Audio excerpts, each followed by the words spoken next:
There are few subjects in the world of religion as central, yet as poorly explored as that of prayer. Prayer is a core component of the religious and spiritual life in many a tradition, yet for whatever reason, a clear and straightforward presentation of prayer is often never taught and, as a result, sorely lacking. What I hope to do today is to give a brief historical introduction to prayer, provide a typology, an overview of the different types of prayer, next have a look at some philosophical and theological challenges leveled against prayer and some of the responses articulated to those challenges, and end off by opening a window to a different type of prayer entirely. I hope you enjoy what's to follow. If you find value in the work that we're doing here of bringing a critical yet sympathetic lens to the study of religion and mysticism in specific, please do subscribe and consider supporting our work with a one-time donation on PayPal or a recurring donation on Patreon. Links to all of that down in the description. And now, onto prayer. Prayer, from the Latin precare, to ask, beg, request, or plead, is at least as old as the oldest recorded human writings. Indeed, the Kesh Temple hymn, which may be the oldest surviving literature in the world, dating back to as early as 2600 BCE, can be read as a prayer to the ancient gods of Sumeria. Ever since then, and even presumably before, prayer has played a central role in the spiritual and cultural makeup of practically all societies throughout human history. In fact, the famous early anthropologists, Fraser and Tyler, in The Golden Bough and Primitive Culture respectively, went as far to suggest that prayer is to be properly considered a human cultural universal, namely something which is present in all human cultures known to mankind. One of the very things which, they would claim, makes us human. From an early time when we pray to the gods for protection, sustenance, and healing, to the great religious traditions of the world, which established prayer as a cornerstone of the human-divine relationship. Prayer as the opportunity to express devotion and gratitude, repentance and supplication continues to be an enduring part of the human experience. Over the centuries, prayer has taken on many forms, from personal to communal prayers, formal liturgies, chants, mantras, and silent contemplation. And despite the forecasts about the decline of religion in modernity, prayer continues to be a revered practice for millions around the world, providing solace and comfort in times of need, spiritual connection, inner peace, and an avenue to transcendence beyond the mundane. Trying to provide a textbook definition will inevitably be too narrow and specific to encompass the full phenomena of prayer, or too loose and vague to meaningfully differentiate it from other related phenomena. Instead, what I'd like to try and do is to understand prayer by providing an overview of the various forms in which it manifests in the real world.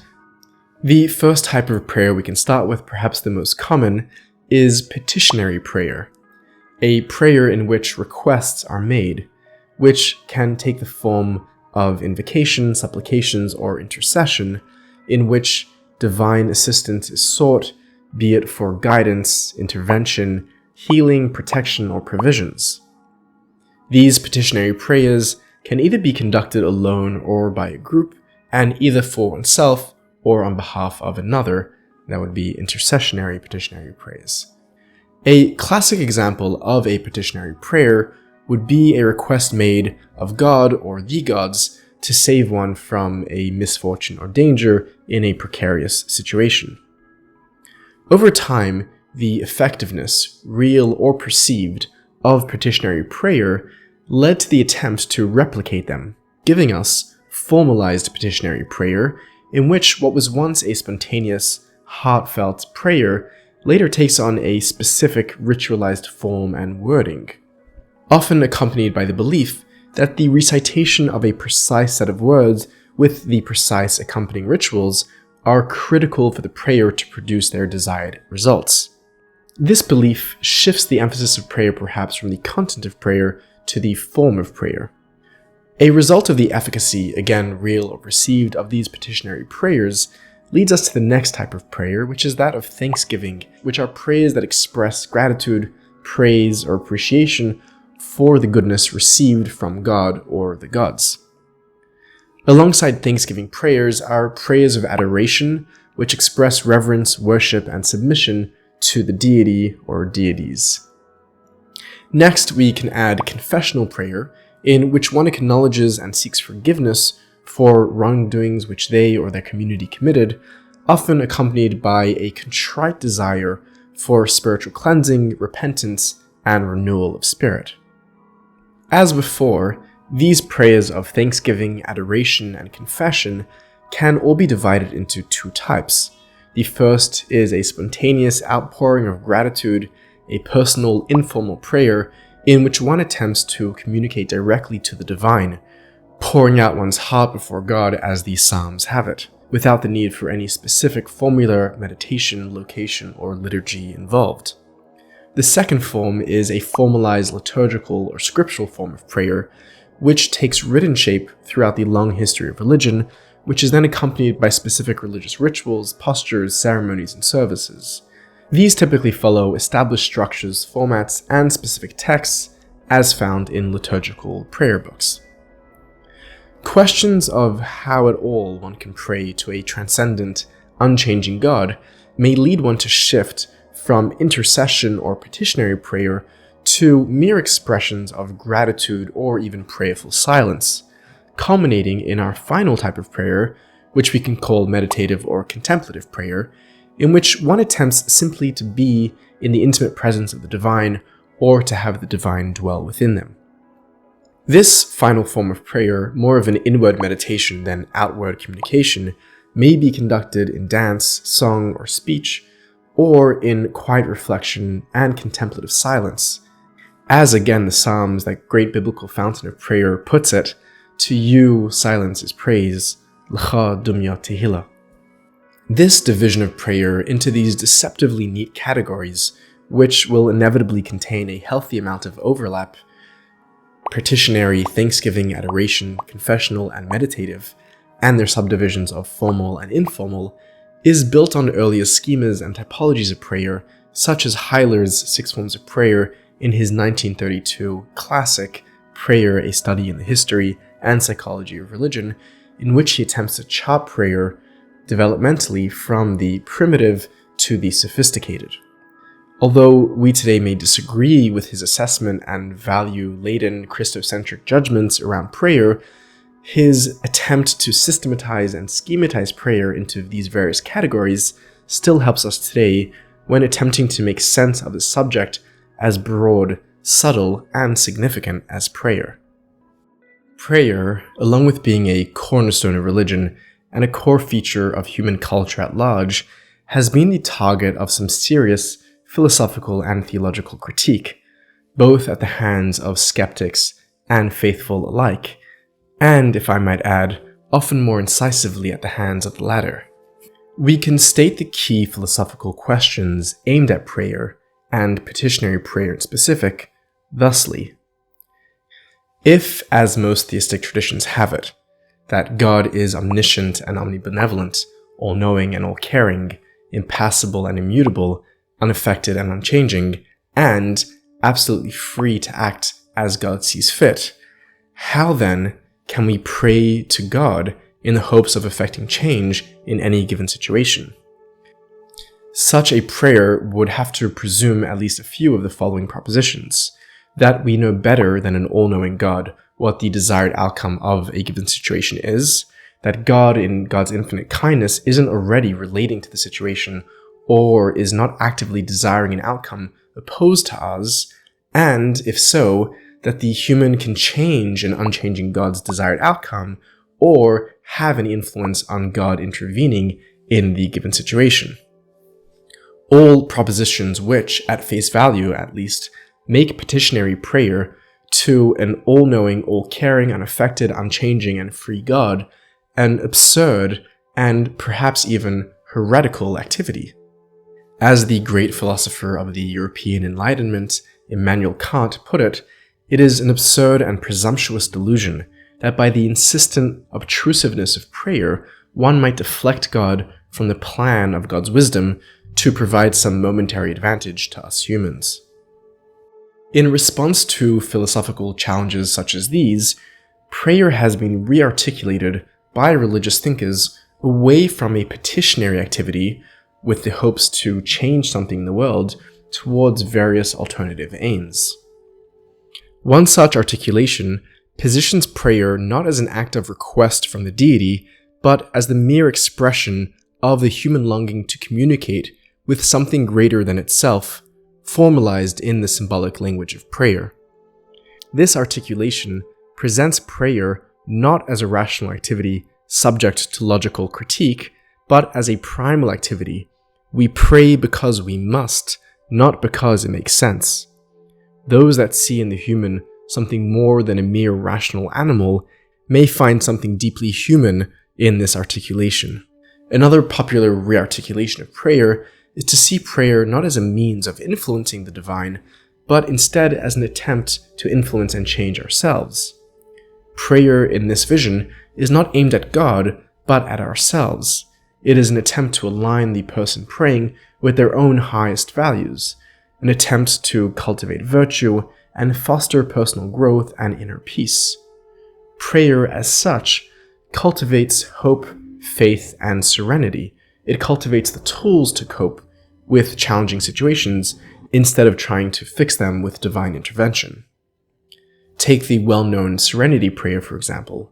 God, grant me the serenity to accept the things I cannot change, the courage to change the things that I can, and the wisdom to know the difference. In the face of hopelessness, prayer can open a silent, calm space to face one's predicament with honesty and courage. In an intimate moment of prayer, we can make room for our loneliness, pain, and sorrow, and invite in that which we need to cope with the challenges of life. The efficacy of prayer, from this perspective, lies not in the shifting of external circumstances or in influencing the will of God, but rather in the subjective impact of the prayer upon the individual engaged in the act of praying, thereby circumventing the aforementioned philosophical challenges to petitionary prayer. Another articulation of prayer which avoids the aforementioned philosophical challenges is meditative or contemplative prayer, in which the focus of the act is shifted again away from a petitionary transactional affair directed at something or someone outside of us to an inward experience. This form of prayer, meditative or contemplative prayer, is present in many of the world's mystical traditions. Prayer, for many mystics, past and present, is a rich space to cultivate deep peace and alignment with the divine, an attempt to invite a direct experience of divine presence into their lives.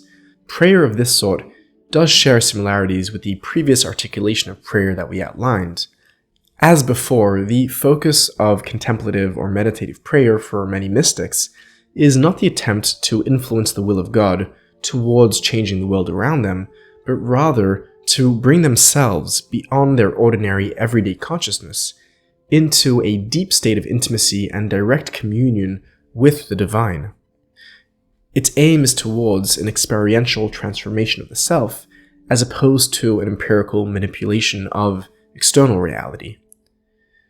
What mystics often strive for in the act of prayer is not to bend the will of God to their own machinations, but rather to surrender themselves into the direct presence of the divine in fleeting moments of union and communion with the sacred nature of reality.